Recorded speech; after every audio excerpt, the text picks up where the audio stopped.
Act 1. A Promise of Freedom. In 1776, a declaration was signed. 13 colonies raised their voices and said, "We will be free." But freedom, as it turned out, was only the beginning of another struggle. Britain disagreed, and for 7 long years, the newborn nation bled for its right to exist. Men fought in snow without shoes. Mothers waited for sons who would never return. The Continental Army was thin and hungry, but their hearts were stubborn. And at its center stood one tall figure, George Washington, calm in the chaos, steady in the storm. 1781 Yorktown. The British Army surrendered. The world watched, stunned, as a small colony defeated an empire. 2 years later, the Treaty of Paris was signed. The United States of America was, at last, a free nation. But not all were free. While the ink of independence was still drying, chains still clinked in the shadows. In fields and markets across the South, men and women were still being bought and sold. Freedom was written into law, but not yet into life. The new country was divided, half free, half enslaved, and every year that followed stretched that crack wider. Cotton built wealth. Cruel laws built walls. And the word America stood on 2 meanings, liberty and loss. It was in that divided land where ideals rose higher than reality that a child was born. February 12, 1809. In a 1-room log cabin in the woods of Kentucky, a baby cried, his first breath, no power, no privilege, only a name his parents whispered softly, Abraham Lincoln. He did not know it yet, but one day he would grow to carry the weight of a broken nation and help it remember the promise it once made to itself, that all men are created equal. Act 2. The Log Cabin Child. The winter wind cut through the forest of Kentucky. Snow gathered on the roof of a small wooden cabin. No floor, no glass windows, no warmth except a fire. Inside, a young mother held her child close, singing softly against the cold. That child was Abraham Lincoln. His father, Thomas, worked as a struggling farmer, cutting trees, building fences, trying to feed a family from the stubborn soil. His mother, Nancy, gentle and kind, taught her son the meaning of goodness, honesty, compassion, hard work. They owned almost nothing. Every meal was earned by sweat. Every night ended in silence, with the forest whispering outside their cabin walls. But even there, in the middle of poverty, something invisible was growing. A boy's quiet hunger to learn. There were no schools nearby. Sometimes a wandering teacher would appear, stay for a few weeks, then vanish into the next town.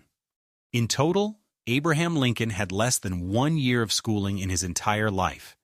Yet when the lessons ended, he kept learning on his own. He borrowed books from neighbors, carrying them for miles in his hands. At night, he sat by the faint orange glow of the fire, his face half lit by flame, reading the Bible, Aesop's fables, and every story he could find about history and law. When he had no paper, he wrote on wooden boards with charcoal. He'd copy words again and again until they sank into memory. Outside, the wind howled, but inside that tiny cabin, a different kind of fire was burning, one that no storm could put out. Lincoln once said later in life, "My best friend is the man who will give me a book I have not read." That fire, the love of learning, became his first teacher. He didn't know it yet, but every page he read was building the mind of a leader who would one day teach an entire nation what freedom truly meant. Act 3. The Stepmother and the Dream to Learn. When Abraham was 9, sorrow came to the cabin like winter itself. His mother, Nancy, fell ill and never recovered. The boy watched her fade away helpless. Too young to understand death, too old to forget it. He built her coffin with his father's hands, buried her under a tree. And when the earth was quiet again, the house felt colder than ever.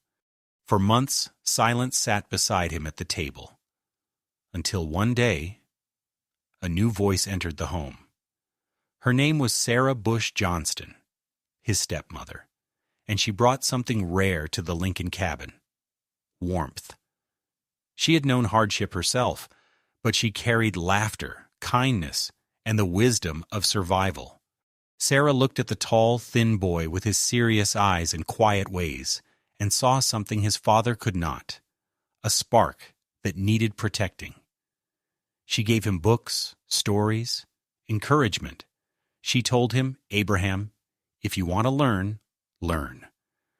And so he did.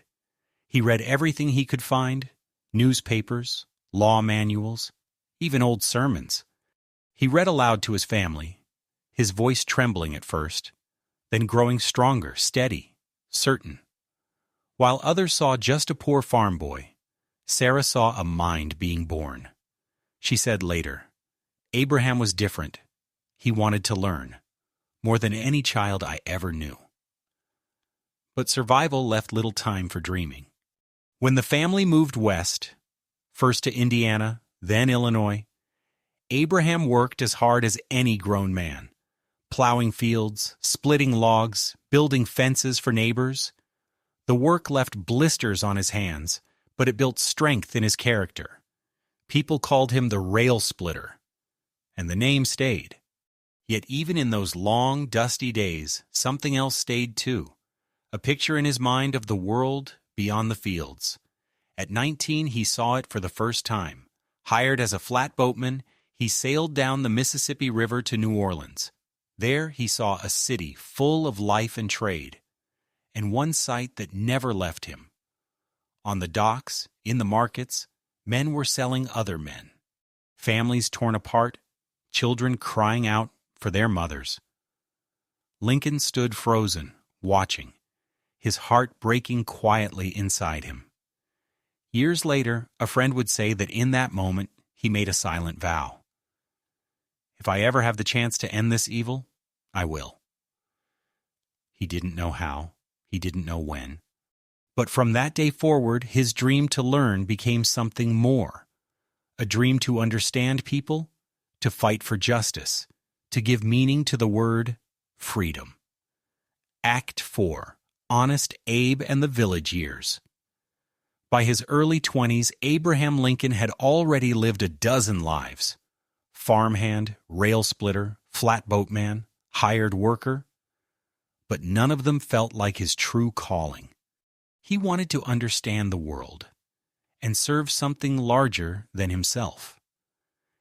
He settled in a tiny village called New Salem, Illinois, a quiet place surrounded by fields and rivers, where everyone knew everyone. There, he found his first community. And slowly, that community found something in him. He worked as a store clerk, tall, awkward, always polite. If he accidentally overcharged someone by a few cents, he would walk miles through rain and mud just to return the money. If he gave the wrong weight for a customer's goods, he'd show up at their door to correct it. Word spread, there was a man in New Salem so honest that he would lose sleep over a single coin. People began calling him Honest Abe. But it wasn't just honesty that made people remember him. It was his words. In the evenings, villagers would gather around fires, telling stories after long days of work. Lincoln would join them, shy at first, then slowly weaving tales that made everyone laugh. Stories about farmers, preachers, drunks, and dreamers. He had a gift. Not for fancy words, but for truth told simply. And when serious matters arose, his voice could change the air. He spoke about fairness, kindness, and courage, always without pride, always from the heart.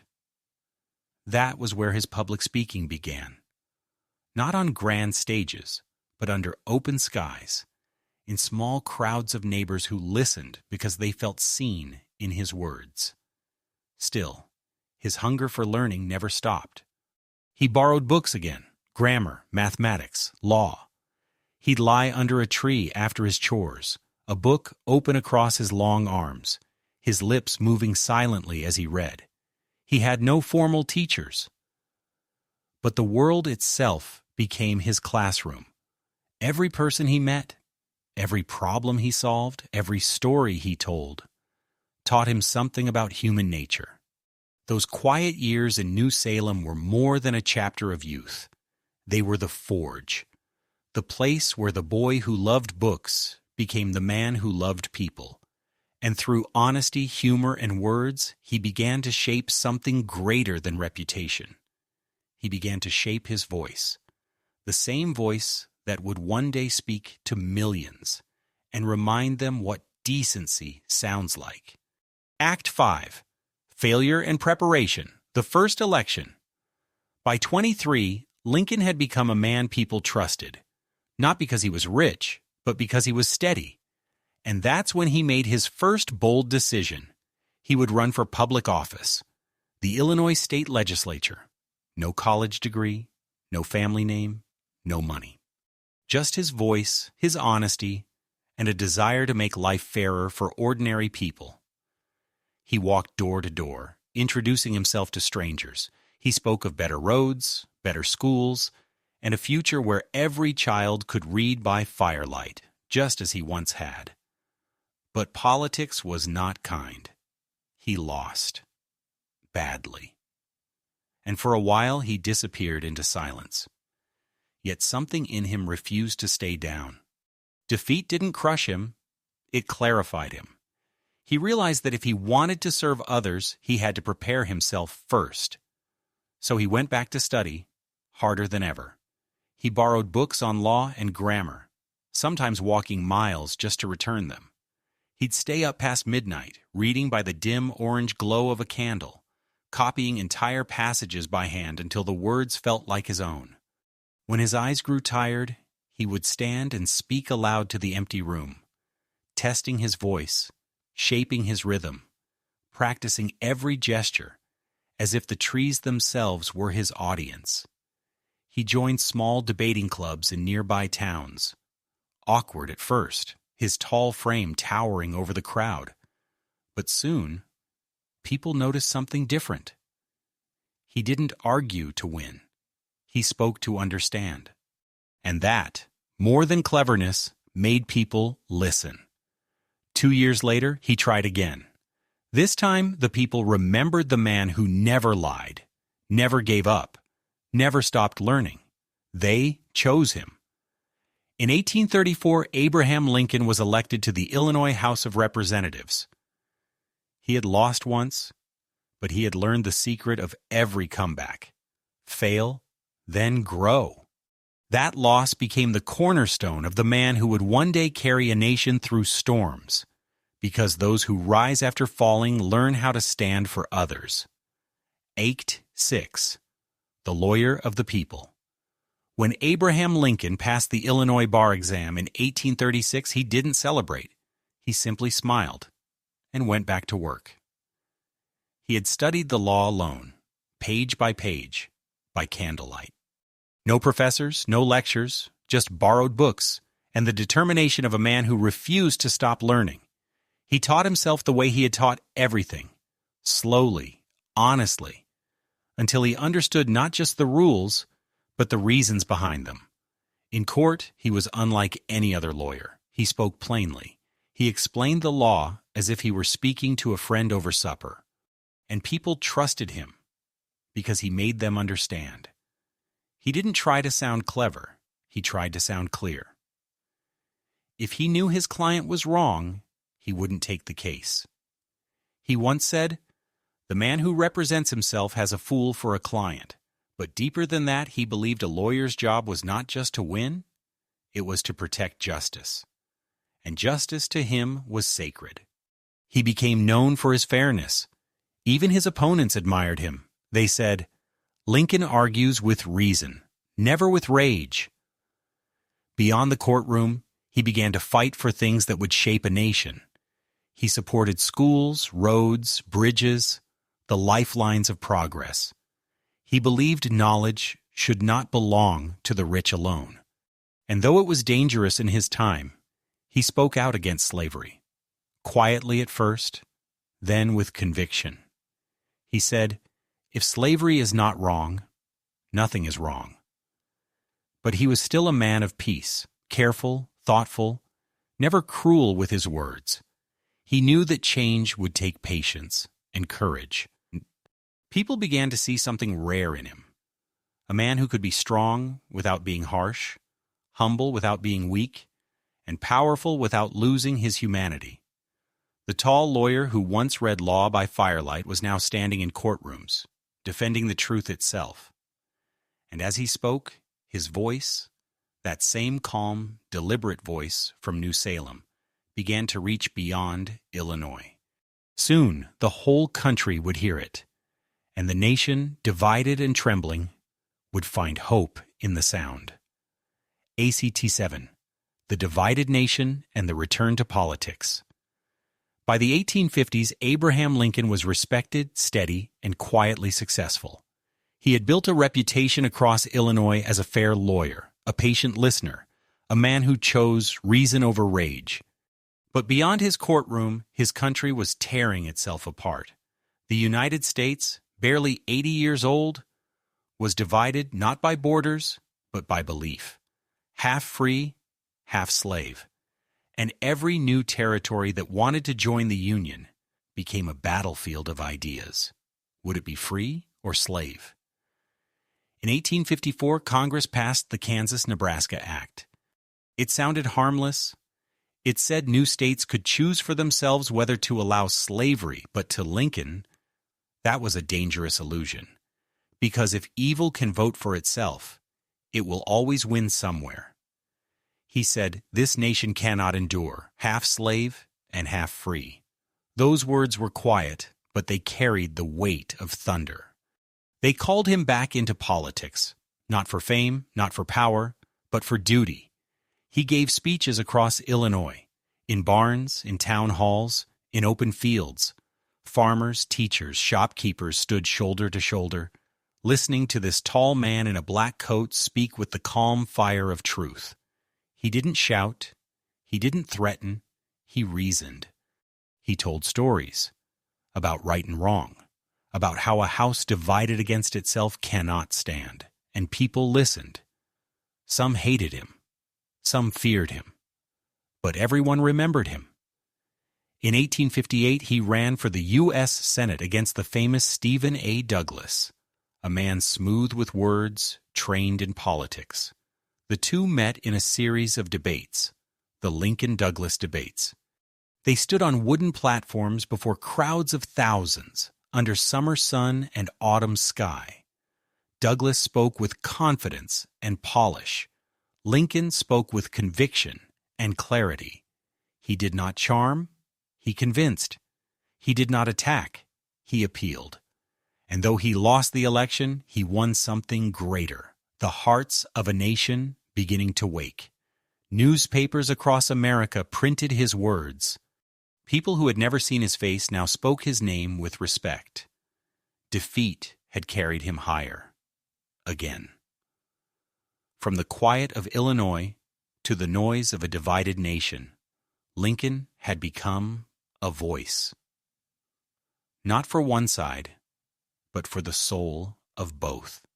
He once said, "I would rather be a little nobody than an evil somebody." And in saying so, he became exactly what the country needed. A little nobody with the courage to remind America of its own promise. Act 8, the presidency and the storm. By 1860, America stood on the edge of a knife. The nation that once fought for freedom was now fighting itself. And in that storm, the Republican Party chose a man few outside Illinois had ever met, Abraham Lincoln. He was not rich. He was not from the East. He had no soldiers, no famous family name. Just honesty and the belief that right is still right even when the world turns away. His message was simple. I will not end slavery where it exists, but I will not let it spread. To the North, his words brought hope. To the South, they sounded like threat. On November 6, 1860, the votes were counted. Lincoln was elected the 16th President of the United States. But before he could even move into the White House, the Union began to break. Southern states, one by one, declared they would leave. They called themselves the Confederate States of America. By the time Lincoln took the oath of office in March 1861, 7 states had already seceded. He stood on the Capitol steps, his voice calm but filled with sorrow. He said, "We are not enemies, but friends. We must not be enemies." But his words could not stop the guns. In April 1861, cannons roared at Fort Sumter. Smoke rose from the sea. The first battle of the Civil War had begun. Lincoln, the poor boy from the log cabin, was now commander-in-chief of a nation at war with itself. He had no military experience, no generals he fully trusted. Only nights without sleep, maps spread across his desk, telegraphs clicking from battlefields soaked in rain and blood. Every message carried news: more dead, more towns burned, more mothers waiting for sons who would never come home. People called him weak. Critics mocked his voice, his height, his hands. Even his own cabinet doubted him, but Lincoln never answered with anger. He answered with endurance. He studied every report, every strategy. He visited hospitals, held wounded hands, wrote letters to families of fallen soldiers with his own trembling pen. And through the noise, he began to see something deeper. That this war was not only for the Union, it was for the soul of freedom itself. On January 1st, 1863, he signed the Emancipation Proclamation. With one stroke of ink, he declared that every enslaved person in the Confederate States was now free. The document did not end slavery overnight, but it changed the meaning of the war. No longer a fight for land, it became a fight for humanity. From that moment, Lincoln was no longer just leading soldiers. He was leading history. And the boy who once read by firelight had now lit a torch that would burn across the centuries. Act 9.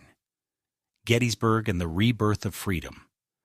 By the summer of 1863, the Civil War had already devoured hundreds of thousands of lives. Fields once green had turned to graves. Every town carried its own sorrow. And still, no one knew how the war would end. But that July, in a quiet Pennsylvania town called Gettysburg, the tide began to turn. For 3 days, July 1st, 2nd, and 3rd, Union and Confederate armies clashed. Fathers, sons, brothers, fighting and falling on the same soil. When the guns fell silent, over 50,000 men were dead, wounded, or missing. The ground drank their blood, and the air hung heavy with the cost of freedom. Lincoln read the reports in silence. He did not cheer. He simply bowed his head. Victory had come, but at a price no victory should demand. Months later, on November 19, 1863, Lincoln traveled to Gettysburg to dedicate a cemetery for the fallen. The crowd waited in the cold wind. The main speaker spoke for 2 hours, grand, polished, and forgettable. Then Lincoln stood up. A tall, thin man in a black suit that seemed too big for him. He adjusted his papers and began to speak. His voice was steady, almost gentle. 77 years ago, our fathers brought forth on this continent a new nation, conceived in liberty, and dedicated to the proposition that all men are created equal. 2 minutes. Just 2 minutes. But in those 2 minutes, he gave the war a soul. He gave death a purpose. He gave the word freedom a new birth. He ended with words that would echo beyond his lifetime. That this nation, under God, shall have a new birth of freedom, and that government of the people, by the people, for the people, shall not perish from the earth. There was silence, then a murmur, then tears. Many did not even understand what had just happened, that a speech of only 272 words had reshaped the heart of a nation. The Gettysburg Address was not just a memorial. It was a rebirth. A promise that even in war, human dignity could survive, that even in despair, hope could rise, and that the boy from a log cabin, with no wealth, no title, no teacher, had become the voice of liberty itself. Act 10. The Final Victory and the Silent Farewell. By 1864, the war had burned for more than 3 years. Cities lay in ruins. Fields turned to ash. Every home carried a wound. People were tired. Tired of blood, tired of fear, tired of waiting for peace that never came. Even Lincoln's face had changed. The lines were deeper now, his eyes dimmer. But behind that weary look still burned a quiet fire, the will to finish what he began. That summer, Union forces under General William Sherman marched through Georgia. They captured Atlanta, cutting deep into the heart of the Confederacy. For the first time in years, the North could breathe again. Hope returned, faint but alive. And when the presidential election came that November, the people made their choice. They chose to trust him once more. Abraham Lincoln was re-elected President of the United States. In his second inaugural address, he did not boast of victory.